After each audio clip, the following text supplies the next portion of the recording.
Oke, assalamualaikum warahmatullahi wabarakatuh. Baik, perkenalkan, nama saya Muhammad Sodikin dari Teknik Industri. Di sini saya akan menjelaskan tentang listrik dinamis. Oke, yang pertama yaitu arus listrik. Nah, pada dasarnya rangkaian listrik ini dibedakan menjadi dua, yaitu rangkaian listrik terbuka dan rangkaian listrik tertutup. Nah, rangkaian listrik terbuka di sini dijelaskan yaitu suatu rangkaian yang belum dihubungkan dengan sumber tegangan. Dan kalau rangkaian listrik tertutup adalah suatu rangkaian yang sudah dihubungkan dengan sumber tegangan. Nah, oke, kita next. Arus listrik adalah jumlah muatan listrik yang melalui penampang atau penghantar setiap satuan waktu. Nah, ini rumusnya, yaitu keterangan I ini kuat arus listrik atau ampere, Q ini muatan listrik yang mengalir, dan T ini waktu yang diperlukan, yaitu rumusnya I sama dengan Q per T atau Q sama dengan I kali T. Nah, oke, lanjut, kita next. Apa beda potensial? Potensial listrik adalah banyaknya muatan yang terdapat dalam suatu benda. Suatu benda dikatakan mempunyai potensial listrik lebih tinggi daripada benda lain jika benda tersebut memiliki muatan positif lebih banyak daripada muatan positif benda lain. Nah, contoh nih ada A, B, C, D. Nah, ini adalah contoh-contoh dari beda potensial. Nah, oke, kita next lagi. Beda potensial listrik atau tegangan timbul karena dua benda yang memiliki potensial listrik berbeda dihubungkan oleh suatu penghantar. Beda potensial ini berfungsi untuk mengalirkan muatan dari satu titik ke titik lainnya. Nah, satuan beda potensial adalah volt. Alat yang digunakan untuk mengukur beda potensial listrik disebut voltmeter.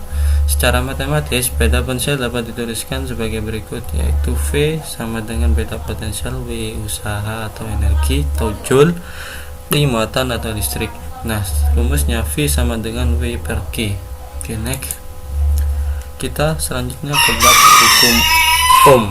Hukum Ohm yang berbunyi kuat arus yang mengalir pada suatu penghantar sebanding dengan beda potensial antara ujung-ujung penghantar itu dengan syarat suhunya konsep atau tetap.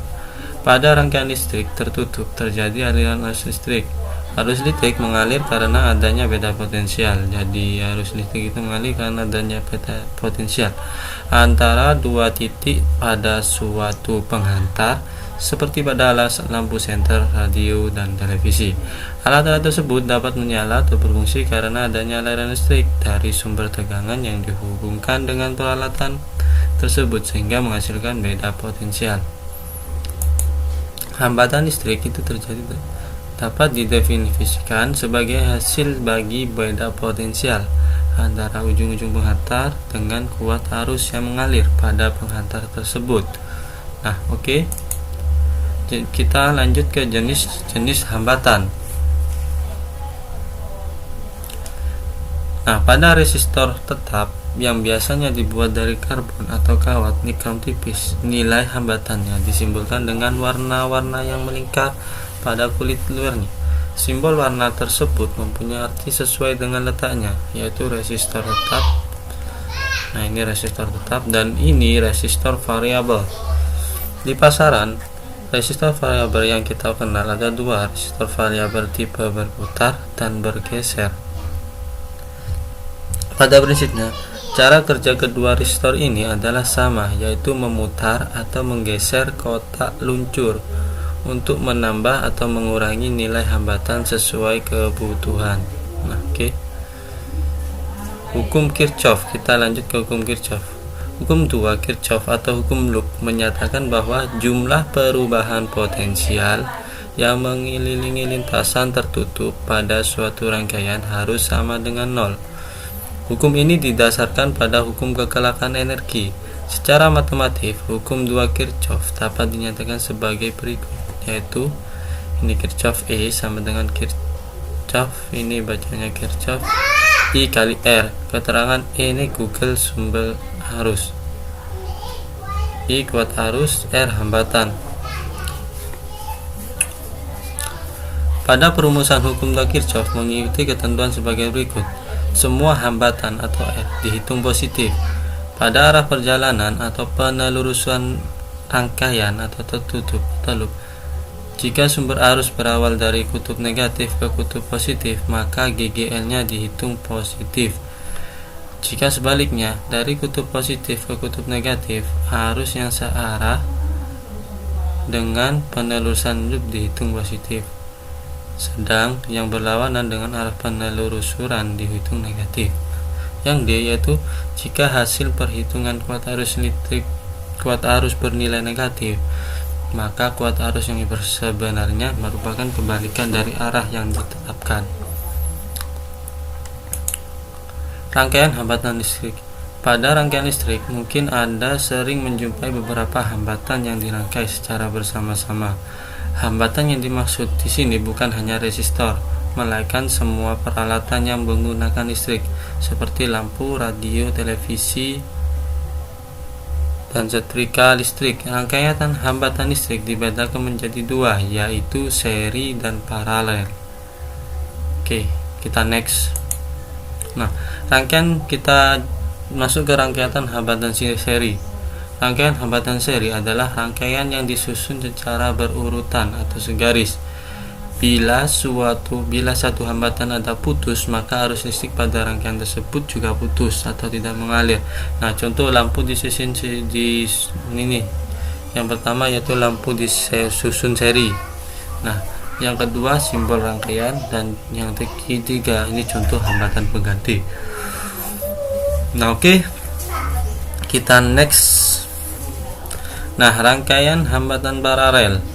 Hambatan paralel adalah rangkaian yang disusun secara berdampingan atau berjajar. Jika hambatan yang dirangkai paralel dihubungkan dengan suatu sumber tegangan, maka tegangan pada ujung-ujung tiap hambatan adalah sama. Nah, ini adalah contoh. Satu, lampu disusun paralel. Ini lampu disusun paralel. Dan yang kedua simbol rangkaian. Dan yang ketiga ini hambatan pengganti. Ini adalah contoh-contohnya. Oke, kita next. Kita ke daya listrik dalam kehidupan sehari-hari. Bila Anda perhatikan sebuah setrika listrik yang dihubungkan dengan sumber tegangan listrik, maka tidak berapa lama akan menjadi panas.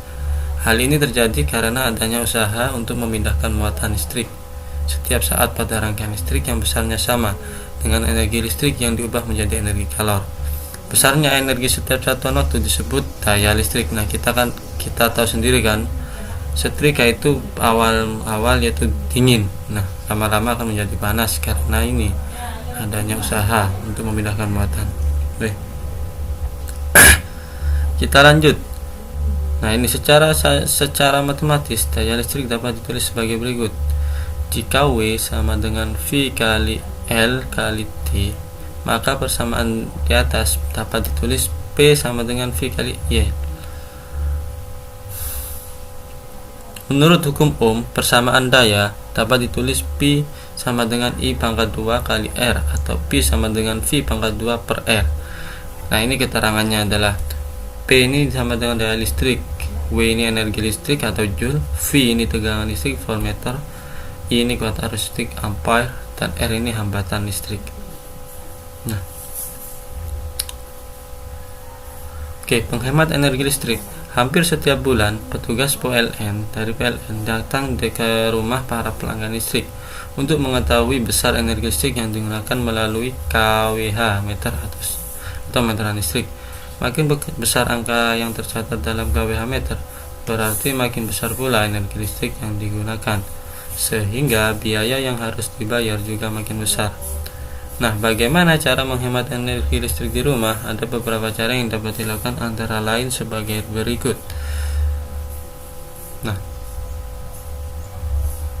beda potensial listrik atau tegangan timbul karena dua benda yang memiliki potensial listrik berbeda dihubungkan oleh suatu penghantar.